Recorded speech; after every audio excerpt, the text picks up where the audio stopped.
Hello বন্ধুরা, কেমন আছো তোমরা সবাই? আশা করবো খুবই ভালো আছো। নতুন একটা ভিডিওতে তোমাদের সবাইকে জানাই ওয়েলকাম।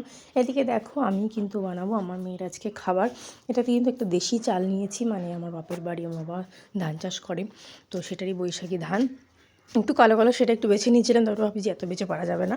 তো তারপরে এর মধ্যে কি দেবো সেটাই তোমাদের দেখিয়ে দিলাম। কাজু, আমন্ড আর সয়াবিনের বীজ আর হচ্ছে মুসুরি ডাল।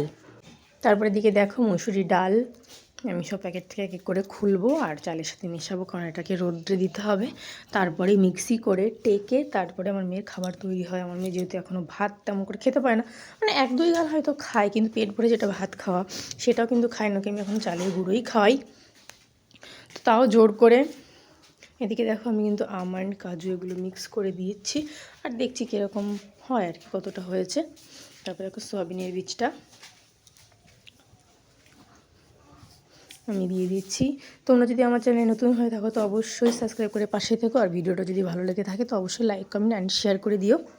এই ভিডিওটা আমি একটু জলের মানে ড্রামের উপর থেকে করছি, এর জন্যই অল্প একটু আসছে আর কি, কারণ ক্যামেরা ধরা তখন লোক ছিল না, আমি একাই বেশিরভাগ ভিডিও করি, তার জন্য এডিটিং একটু সমস্যা হয়। এদিকে দেখো আমি কিন্তু মুসুরি ডালটা দিয়ে দিলাম।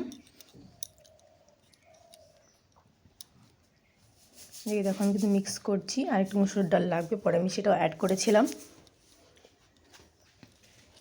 তো তোমরা কারা, আমার বেবির বয়স কিন্তু 1.5 বছর, তো তোমরা কারা কারা 1.5 বছর বেবিকে বা তোমাদের বেবিকে কী খাওয়া অবশ্যই কমেন্ট করে জানিও।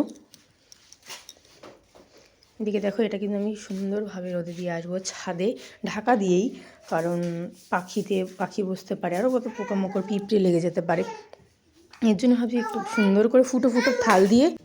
তো এটারই দেখো, এর জন্য আমি একটা ফুটো ফুটো থালা দিয়ে আর কি, মানে গামলা টাইপের, ওটা দিয়ে এটা ঢেকে দিয়ে ছাদে রোদে দিয়ে আসবো।